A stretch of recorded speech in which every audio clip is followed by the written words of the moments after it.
bit better.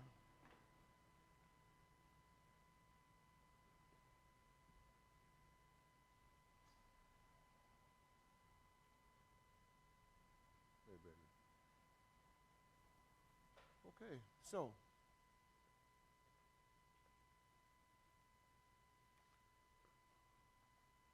how much of the floor can we get? If Georgia. Set this camera up so I can put it wherever. Okay. Okay. So I want her to have some room to move. And I'm trying to think whether it should be. What do you think? On the stage? You're gonna be on this one? I'm I'm gonna be on the stage. You think she should? She could, yeah. Okay. Let's make that happen.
Oh.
School. Let's see who's here. And whether you noticed it or not, technology is now evolving in a positive direction here at Cafe Coda Cool School because I do not have to stand in front of a microphone. Hey, check me out. Yes, we have these lavalier mics, and they're really great because they can allow me to move around the entire room and even outside. As a matter of fact, we did a test yesterday to see how far the lavalier mic would transmit.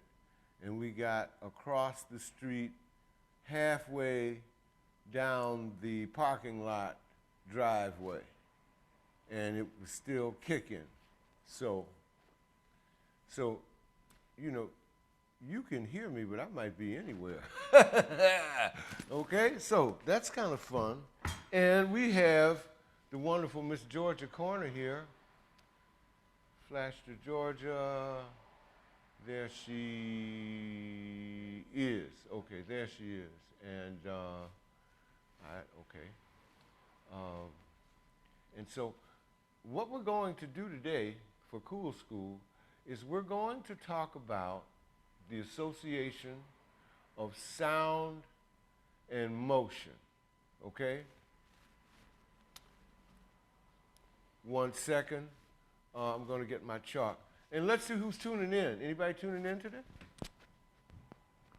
Who is tuning in to Cool School today? Well, Georgia, you're not tuning in because you're here, for God's sake. Here we go. I'm waiting, and while I'm waiting, I'm going to walk over here and get the chalk. We need some Mr. Rogers music. Like,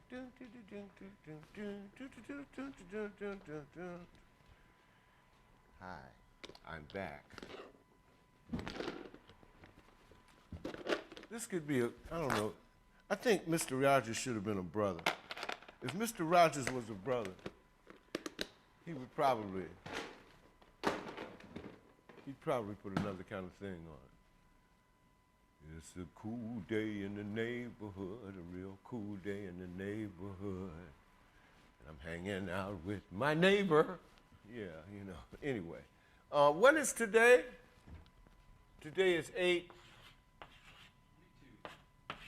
8/22/20. That's right. 8/22/20 for Cool School.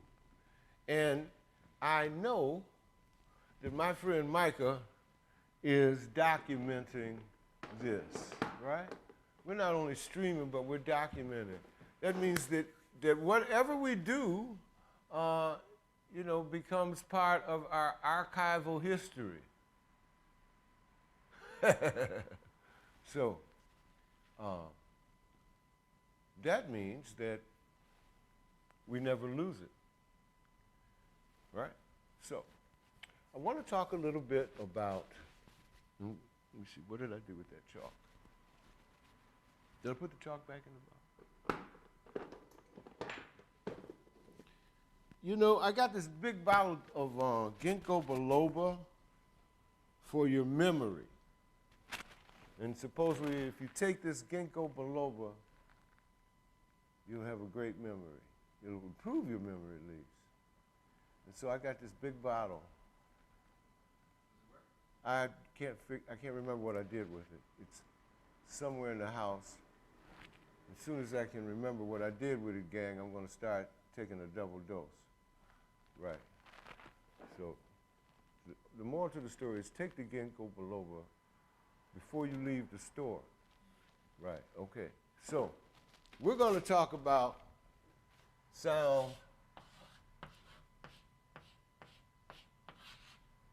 and motion. That word even has kind of like a motion to it, huh? Sound, motion. What is the difference between sound and motion, and what do they have in common? Well, let's think about that. Let's talk about sound. Sound is what? Can we define sound, gang? Sound is the movement of air in its raw, most simple example, Sound is the movement of air. That's how we define it here. Okay. So motion has to do with the movement of air as well. So that's what they have in common. What do they have in contrast? Sound and motion. I don't know. That might be a rhetorical question. What is the contrast of sound to motion? Because we know what they have in common. One, you can't see. Very good. Can you see a note? Well, I don't know. If you can translate it through motion, it's like if I spoke French, would you be able to understand me, or would you need a translator?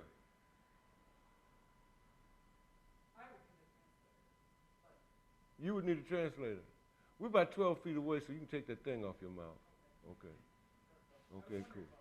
Whew. Man, I don't know about you, but I feel a whole lot better. That's all right, but you know, we're cool. We're cool. But my friend Micah brought up a good point that, you know, you might not be able to see sound, but maybe that's the relationship that sound has, or the symbiotic need that sound has to motion and that motion has to sound. That with one, you can translate or have translated the other. Make sense? Makes sense to me. Makes sense to you? So it's just three of us here. I don't know if anybody disagrees. You can write in, send us your cards and letters. All right. But I remember telling you something that I don't know. I hope you didn't take offense. I said that you moved like a tenor saxophone. That you had the body and the movement of a tenor saxophone. I just happen to have a tenor saxophone here. And that's not to say that your movement couldn't translate it, you know, in another kind of way, but let's see what that means, you know. Now, one thing, gang, that I want you to remember is that the source of our inspiration is each other. You dig? We are the source of our own inspiration. In other words, the ideas that I'm going to perceive are going to come from what I see and what I feel at the moment. Okay? And I'm expecting that Georgia will probably be inspired by then what she hears. And then maybe there is some translation that takes place once we develop the size of things, okay? And I'll talk about that in a minute.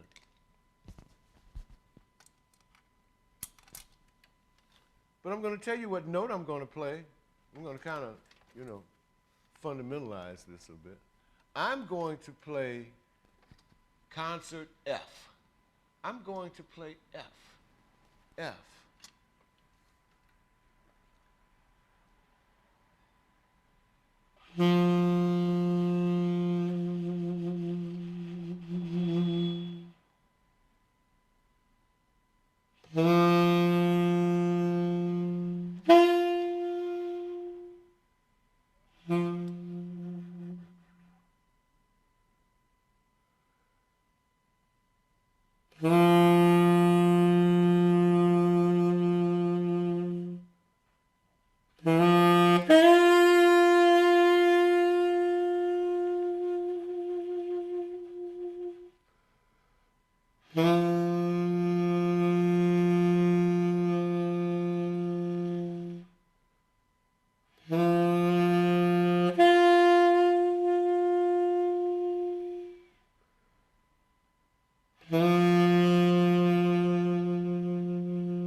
Yeah. So, most of you regulars know that that was cool. Most of you regulars know from tuning in that after any improvisational experience here, I'll probably ask a fundamental question like, "What did you hear?" And I'm posing this to a dancer now, okay? Because we're talking about sound and motion. So my question is, Georgia, what did you hear? I got pictured. Well, first I got a feeling. It wasn't hearing, I was feeling it because I could feel the vibration. I could feel the vibration through the floor and through the chair. And Yeah, maybe we should put a mic on her. I can come over here. Come a little closer to me, not too close. I could feel the vibration through the floor and through the chair. And so that gave me a body sensation that I was moving out of. Cool. So you heard the vibration, well, you felt the vibration. But I'm going to ask you again. Yeah. What did you hear? Would you like a mic? Do you have anywhere to click this? Maybe. I'll hold it for here. Is this good? Yep. All right. I heard an F.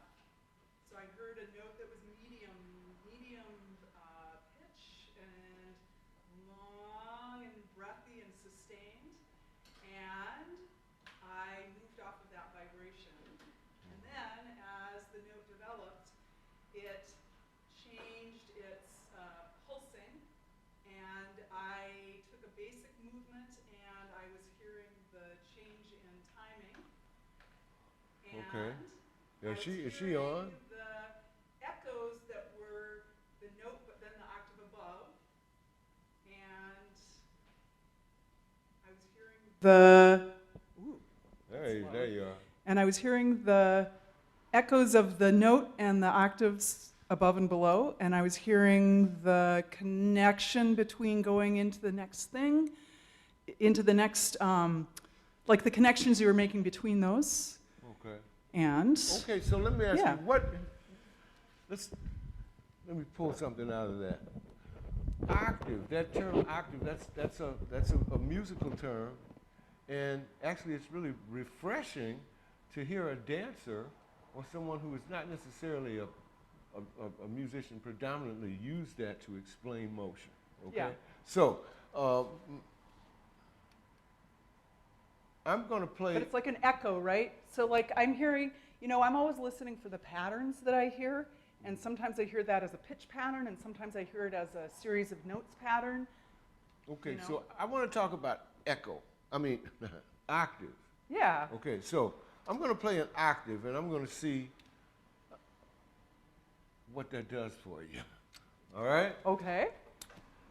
It's not going to be. Can I take this off? Take it off. Yeah. Take it off. No, don't put it in there. Just put it. There you go. Okay.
So, freeze.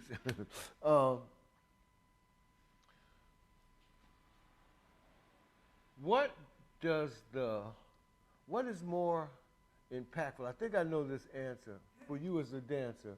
What is more impactful to you, the octave or the rhythmic space between one octave note and another, one note and another? It's the rhythmic space. I thought so. Yeah, for sure. It's just that I don't always hear, like, I happen to hear the octave because it seemed like an echo to me, Mhm. but what I'm really probably responding to more is the energy of the notes, which for me it's kind of like, what's your attack kind of like? You know, does it sound like it's a sudden, something sudden? So I start to put like movement descriptors onto the notes. Like it translates from what I'm hearing into movement descriptions, like smooth or sharp or high or low or connected or pieces. That's not staccato, maybe. You know, connected Okay. or staccato, right? So I There's start to another put it term, into again, movement words. staccato, yeah. Yeah. Okay, so now we're going to reverse it. Okay. Now I'm going to let you make the statement and I'm going to translate it. And I don't even know what you're going to do, right? We don't know what she's going to do. I should have brought something. You should have what? Should have brought something. Should have. Other than yourself, you Yeah, cool. okay. Well, you need a prop. I don't think you need a prop. But if you want a prop, we can give you a prop. No, we won't give No, you a prop. I don't need a prop. How about I watch you move for about, you know, a period of time, and then I decide what instrument of these four, okay. Now we know what the tenor sounds like. This is for the television audience. That's what the tenor sounds like. Now I'm going to pick up and play my favorite instrument, I think, at this moment, I guess. The soprano saxophone. And I just want you to hear how that sounds.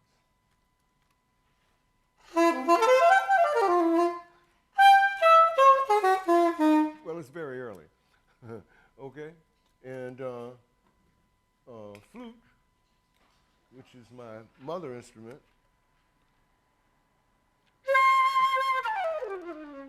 Right? And her big brother, the bass flute.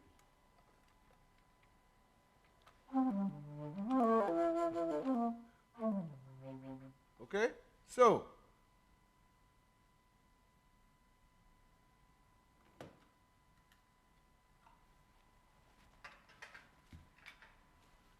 here we go.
Is that what we're hearing?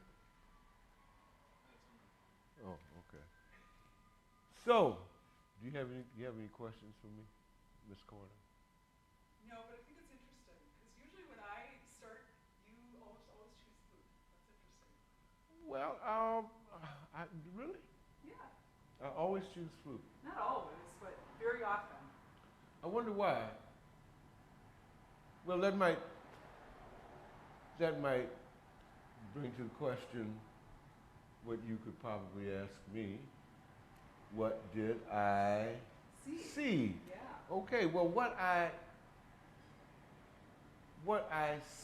see, what I saw in the beginning was the emergence of an idea, and it seemed like that first movement you made implied a mood that was like a flute mood. Mm-hmm. It was down, and when it moved up, it lilted up. Now, maybe the reason that I use flute is because, like you say, when you and I began to improvise, it's because I feel that I need an immediate flexibility that I can depend upon, Mm-hmm. and that comes by way of this instrument more readily than it might with a bass flute. Mm-hmm. Although some of those movements that you made felt like bass Yeah. flute. Okay. At some point, I wanted to change, but at the same time, I didn't want to miss anything. Yeah, yeah. Okay. All right. So,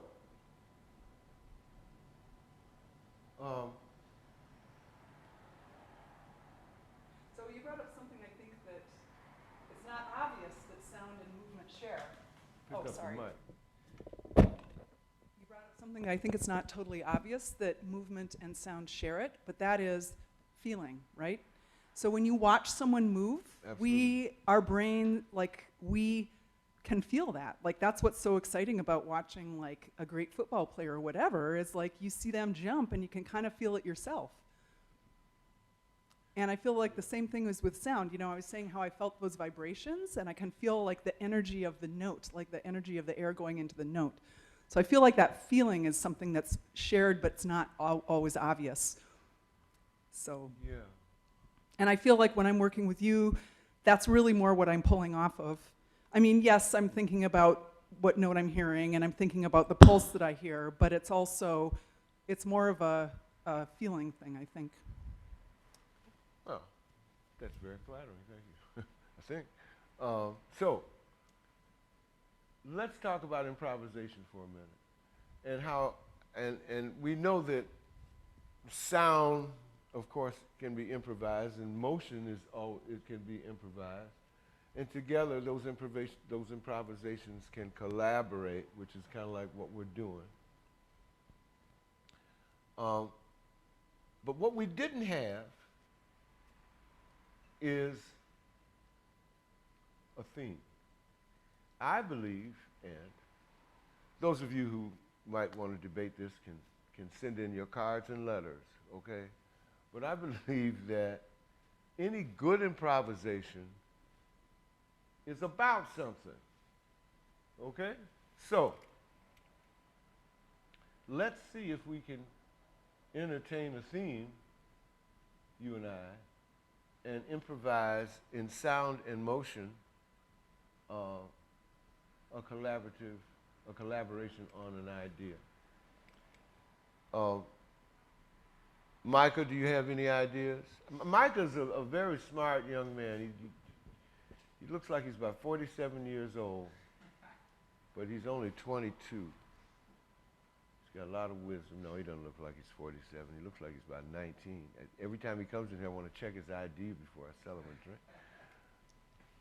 Come on, Micah. Get in here, man. About improvisation? No, give us a theme for which Georgia Corner and I may develop and improvise upon. Now, while he's thinking about that, I want us to remember that a good improvisation also is like a nice flight. It has a takeoff, it has a cruise, and it has a landing. And that landing is really, really important. Taking off is pretty important too. But frankly, when I get on a plane, I really want that baby to land. Yeah. You know what I'm saying? You can take off, you can take off like, cool and everything, 45 degrees. But when you land, I want that baby to be a 3-point, okay? Because anything else is a little unacceptable, especially after you've had the chips. All right. So let's keep that in mind. And we go back to our friend, Mr. Buffat, who has a theme for us. Gallivanting across France. Gallivanting across France. Okay. Gallivanting. Let's break that one down. What is a gallivant, mademoiselle, madame? That's a gallivant? That's gallivant. Do it again. Now, when you came up with this, did you think that was, do it again. Oh. Let's get a close-up on this gallivant, ladies and gentlemen, because I'm just trying to, Jesus, it's getting more gallivanty. It is. So You know, a gallivant is that's a like, gallivant. yeah. So we're going to gallivant across France.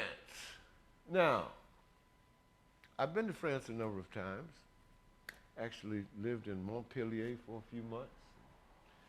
Hung out in Paris, and there's a big difference between the north of France. I'm just going to throw something in here. There's a big difference in the north of France, the east of France, the west of France, and the south of France. Let's just talk, just as a matter of polarity. And I'm more familiar with the north and the south and east and the west. Let's talk about the north of France and the south of France. Well, the north of France, this is just kind of educational. You come to cool school, you're going to learn something other than music, gang, right? That's why they call it. Thank you very much. Both of you all get an A. All right, now, the north of France is very urbane, and well, let's talk about Paris. Let's get done. You've been to Paris. Paris is a wonderful place. Paris is very busy and it's very beautiful in a lot of ways, okay? And if I can imagine myself doing, what was that? A gallivant. Do that again for me. Well, one more. see, this is not really a city move. I know. Gallivant is more of a Okay, give me a Normandy farm move. Normandy. She's going north on me. Okay, okay. So a Normandy gallivant. Picturing like countryside. Yes. Gosh, exactly. okay. That's Well- see, a gallivant seems to take you out of that space, which is a real dance thing, Mhm. right? It takes you out of that closed-in space. When you're in the city, you're always aware. You're always like thinking about what's next to you, and so that little gallivant would look a little bit more like that In the city. in the city. 'Cause you don't have that much I space. can't do that big, huge But gallivant. what about when you get to the south of France, though? Well, then it would be nice and big. Well, now hold it. Wait a minute. Let's take into consideration the Pyrenees, Oh, right? Okay, well, you got to cross the Pyrenees, baby, right? And you got the Marseille, which has these wonderful rock formations just coming up out of the water. I could just see you gallivanting from one mound, one. Okay, so that kind of gallivant. And the reason that we're talking about this is because we're trying to formulate in our minds what this improvisation is going to be and feel like, okay? And so some of our critics might say, well, you're talking about it a little too much, you should just play. Put that in the card and letter that you send with your other suggestions. But this is very necessary, okay, that we talk it out a little bit, okay? Not a lot, but a little bit. So we know that we're going to gallivant across France. And we know that there's a difference in the atmosphere, the terrain, and the environment of the north and the south. And when we're going to gallivant from north to south or south to north? Which do you think? Do I have to choose? Maybe we should. Well, maybe north to south. North to south. Okay, now you guys got all of this. Now we're going to gallivant across France from north to the south. And Sidney Bechet was a great soprano saxophonist. He was a clarinetist until he went to France. And when he got to France, he found a new instrument. It was called the soprano saxophone. And he brought it back to New Orleans and introduced it to the jazz community. That's how this horn got to America. Yeah. Another bit of knowledge for those of you who are enrolled in Cool School. All right, so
Thank you.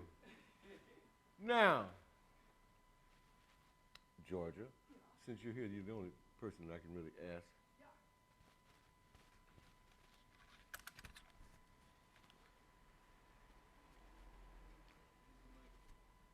Use the mic. What is the, what was the difference? Could you hear the,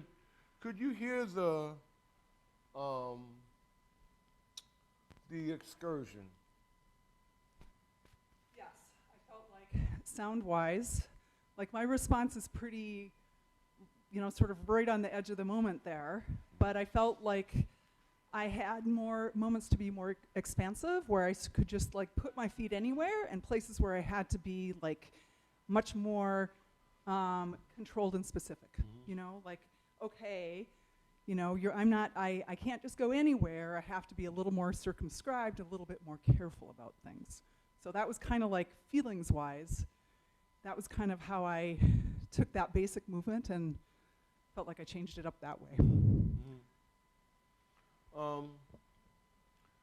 What is the difference between, and we talked about this a little bit, a gallivant in the north of France and a gallivant in the south of France? So I think that the city-country thing is very important. Are you in the city or are you in the country? That makes a big difference. Okay. What about the south of France? What is that movement like? It's more, for me, and it's more, I think more country when I think south of France, even though I know that's just my picture, right? Yeah, well, You bring your own picture. Sure. And I feel like it's more,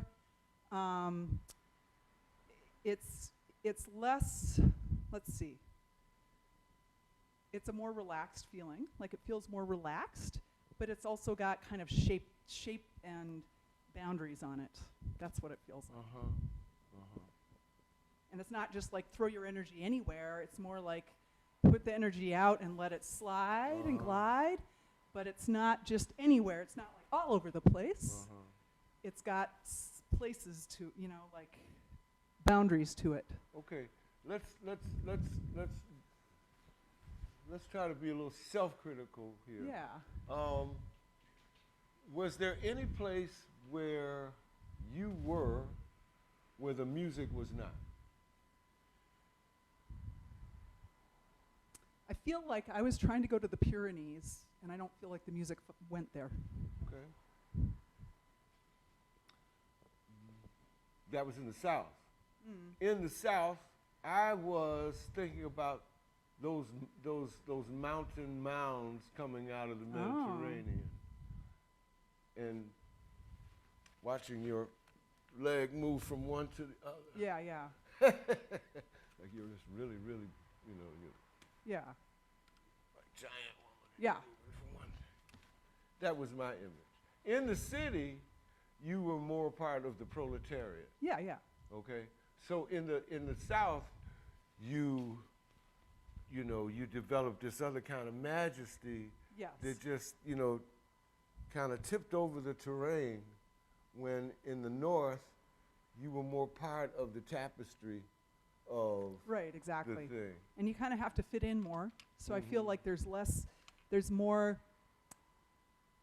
regularity. Like you're not necessarily going to be staggering all over the street. You're sort of going to be going with the flow. Was there you know? anything that I played that constituted that we were in France?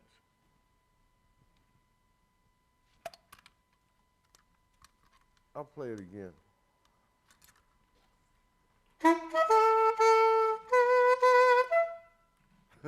Right. Okay. So I was trying to play that motif throughout the piece, just to remind us where we were. So here's an idea of how improvisation works in sound and in motion. That was very good. I thought that was really cool.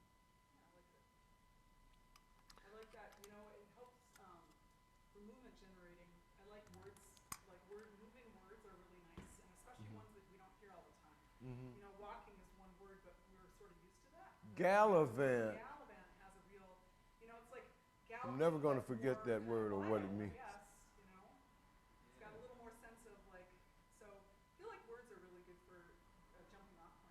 because, Absolutely, absolutely.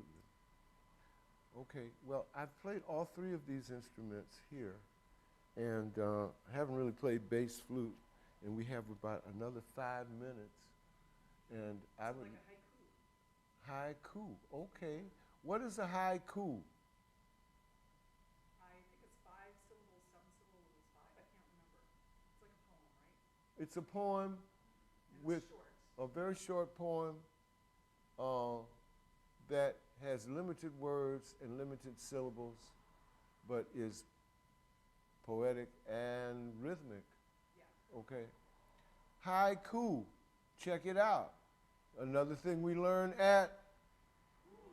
There you go. See, I'm telling you, man. This is probably the coolest school happening on Saturday. Probably. Haiku.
I thought it was all right. What you think, folks? Come on now. Show some love. Okay, well, that's it for Cool School today. And every week, maybe, I don't know, maybe every other week, we'll try to have a guest artist come and join us for our conversation and demonstration as we are streaming. And hey guys, I want you to know that when we open, we're still going to continue streaming, and we're going to still continue to have special guests like the great Georgia Corner. Thank you for your contribution to Cool School today. And thank you for Michael Buffat of Madison Music Experience, because without him, you wouldn't even be able to see us or hear us. So thanks a lot for Micah. And we'd like to remind you that to keep Cool School going, we have to keep Coda alive. /F / I never could understand the backslash thing. Keep Coda alive. And send it to GoFundMe.com. You can find us on GoFundMe. Keep Coda alive. And when you contribute, whatever you have to contribute is appreciated, gratefully appreciated, then it allows us to continue to do this. It allows us to keep the lights on and keep Micah in granola. He loves granola. He works for granola, and that's a good thing, because otherwise we wouldn't be able to afford him. And the great Georgia Corner, who, you know, I'm going to try to take the lunch today for her great contribution, you know. And imagine that, gang, you get free lunch at school. You know, that's something that we should institute. And so, no. We're hoping that everybody's going to be safe and healthy, and you know, I know it's kind of weird, but you got to keep these stupid masks and covers on, but it's not really stupid, because I may look like I'm going to rob you, but really I'm trying to protect you.